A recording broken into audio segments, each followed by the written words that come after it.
Hey, hey, hey. Time for another out of this world story from rSpace. Wife contacted affair partner again after giving her second chance.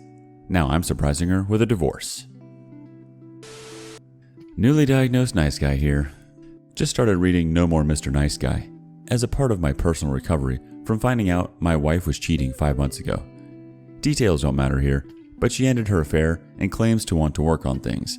For me, the only reason I'm still here is because all the literature says not to make the divorce decision within the first 6 to 12 months because you'll end up regretting not giving it a chance and because you're not thinking clearly because of the high emotions.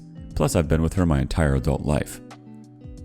I just finished chapter 4 and I'm looking for things I can stop giving to her. A year ago, it would have been easy to make a huge list. With her, I was all the nice guy things, like all of them.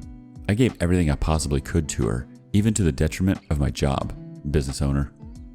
In reading the book, so far I can see that since discovering her infidelity, I've pretty much stopped all of that nice guy stuff towards duh, and have been on a slow journey to self-integration, therapy, and growth. So I'm looking to get feedback on things I may not realize I'm still giving her. Goal: become a fully integrated man for my own benefit and for my 3 kids, 7 and under, no matter the outcome with my wife. What I currently do for her, family, and home. All of the groceries. We live in the country. My business is in town. All of the bills and finances. Wife is manic about money, so I took that away from her shortly after the affair came to light. 80% of the parenting. She's a stay-at-home mom, but I seem to be the only one who really enforces good, or any, discipline, or figures out the individual styles of each kid's needs. No more back rubs or anything physical. She actually cut me off from that when she started screwing my best friend last year. Made me think it was because I was being a crappy husband by working too many hours. My shop went through a huge boom at the time, and I'm the owner, so... I do take her and the kids to fun places every weekend. She seems to care about these outings more than the kids do. She basically wishes she was always on vacation. The only thing I can still identify as giving is that I still compliment her looks occasionally. At 34, she is still objectively hot, even after 3 kids. Cheater or not, I still enjoy looking at her on a baseline man level. I'm not looking for sympathy. I've got friends and a therapist for that. I'm literally just asking for feedback so I can better identify nice guy things I'm still doing towards her. If she ends up showing me she can change enough, then I'll stay. If not, I don't want to repeat my nice guy act on the next one. Update 1. I think I had a revelation about my cheating wife and my own faulty intuition, self-preservation. This regards my marriage, infidelity, and my past relationships. I'm already on the infidelity subs, so I'm not looking to discuss that aspect, just to vent and unpack this discovery from today. My unfaithful wife, possibly, maybe low-level narc, and definitely one of my sources of CPTSD, is applying for her first full-time job in 15 years. One of our friends is pushing for them to work together. There are multiple good reasons for my wife to go for it. If we divorce, she'll need it. Currently housewife and stay-at-home mom. And if we somehow stay together, it'll mean more income and hopefully the end of hearing about how I don't make enough money. I own a business, by the way. I don't bring home 6 figures, but close to it. I had this strong negative emotional reaction to the thought of her getting this job, even though my mind is not against it. While I was going through this trigger, I realized I recognized it, but it had been almost 10 years since I felt it. Current reason to be triggered. Wife shows no initiative or drive to fix the marriage she destroyed, so I have zero faith she won't cheat again. The thought of her being out of the house every day with access to hundreds of potential affair partners is obviously concerning. And to be clear, I have never forced my wife to stay at home. I did enjoy the fact that she didn't need to work for us to have a good life, but I never discouraged her or stood in the way of her looking for a job after she graduated. It was her choice to stay at home. I now believe this was mostly from her being something of a spoiled princess her entire life. Parents covered everything, but... Past similar trigger. I have already worked through this a bit, but I remember feeling this fear or concern back when she was looking for a job in the field she graduated for. At the time, I didn't understand it because I was happy for her potential future. But the idea was similar. What will she do around a bunch of high-powered guys every day? At this point, she had given me zero reason to think she would ever cheat. I chalked it up to having several previous relationships end in deeply painful ways, and therefore just being insecure.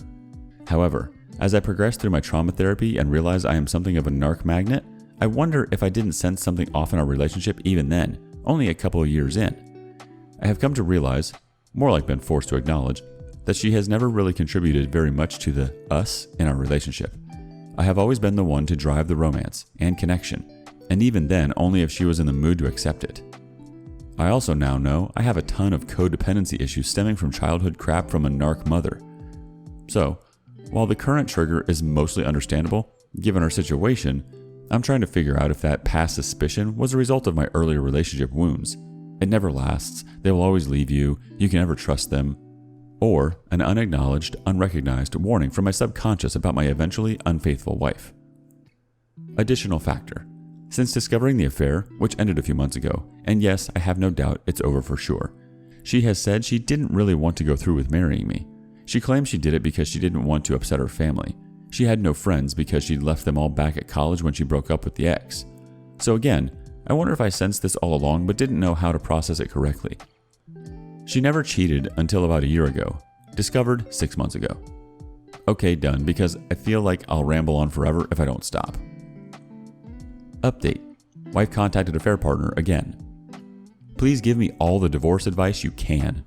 Trying to search through here is fine, but it would be nice to have a single thread I can just pull up and take notes from. There's just too much that comes up in any blanket search. Situation. I, betrayed husband of 35, am finally putting down my retainer with the attorney.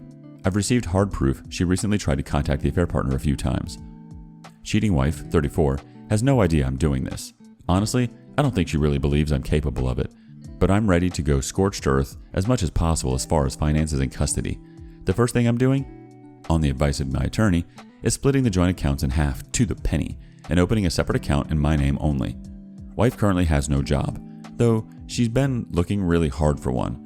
I own a business and am already making the move to start doing the majority of my work from home, as my responsibilities do allow for that, with only 1 day a week in my shop. We have one child that attends school and one that is homeschooled. Our youngest isn't old enough for school yet. Working from home would allow me to do the homeschooling as well as my work with zero difficulties. Questions. 1. Wife has claimed that if we ever divorced, she has no interest in going after my business because she doesn't want to mess up the kids' future inheritance. What's the best way to get this in writing so it sticks in court? Next question. Obviously, as the dad, man, I'm typically at an automatic disadvantage. What have your father's husbands done that has helped you retain the most assets while still making sure the kids are taken care of fairly? Next one. I wish there was a way to get full custody just because the feeling that she doesn't deserve them after all she's done to wreck our marriage. That being said, what are the best strategies you have found to ensure you have the most access to your children post-divorce? Is there really a difference between shared parenting and shared custody? Last question. What little details do you wish you had known before you went through a divorce?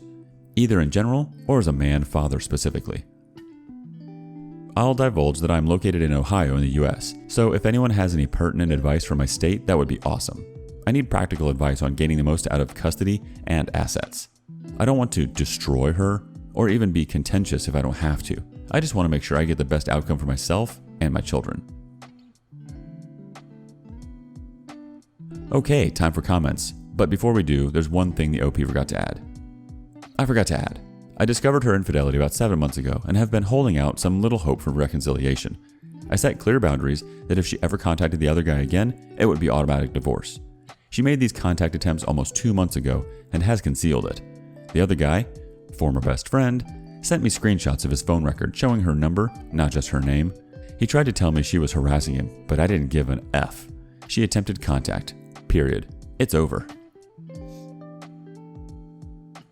Okay, comment from Taicho Jasard.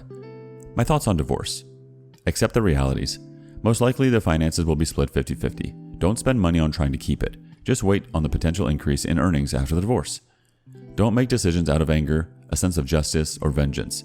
You need to be cold and calculating in this operation. Make your priority list of wants. Then make sure you get the top ones and give them at the bottom of the list. Listen to your lawyer on every issue. Do what he or she says.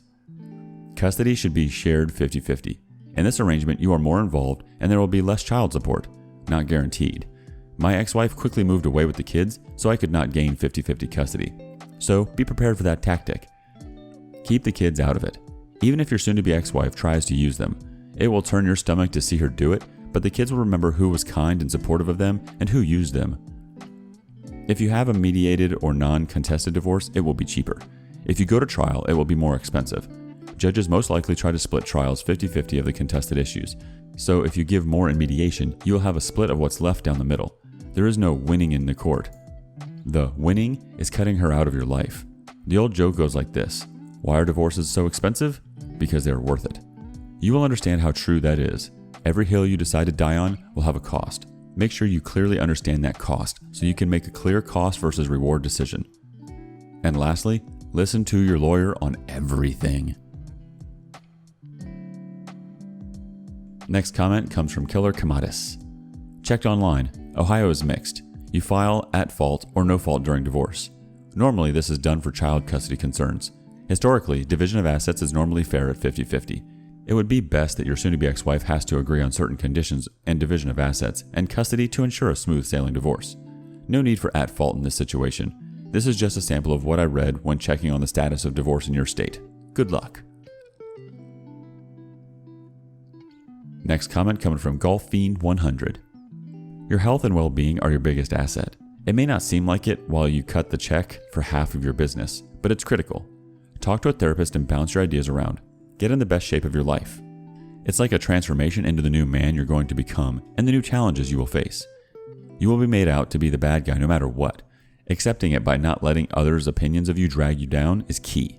Mental fortitude is the biggest advantage you have. Financially, you want to be very shrewd. Look at the situation and understand the numbers like taxes and penalties. Not all of this money is equal when considering taxes. I kept my cool for the most part and was able to keep divorce costs under $10,000. Ended in a mediated agreement which follows the law and didn't destroy me. An example of the negotiations that I carefully planned was, okay, we split the stocks, but I set aside the first 15% for long-term cap gains taxes. Mediator agreed. Another one is no alimony. The statute is vague, although there are guidelines that had me looking at as much as 5 years. I successfully argued that considering the asset split, there is no need for alimony. There were a few other concessions that I received that a judge may not have granted or would have huge legal bills attached. All in all, the advice is to tackle your health, relationship problems, and divorce details as separate issues that need time and attention. It's a tall order and it's a journey, but it eventually ends. Good luck. Final comment coming from Lost and Alone TA. Lawyers don't care about you and love a fight, as it's more money for them. My dad was a business owner and my mom's lawyer was a psycho. When my mom got awarded family assets in the split, she had to sell them to pay the lawyer. As painful as everything is, kids pick up on things and try not to involve them in the details. I hope your wife will be amicable for your children's sake.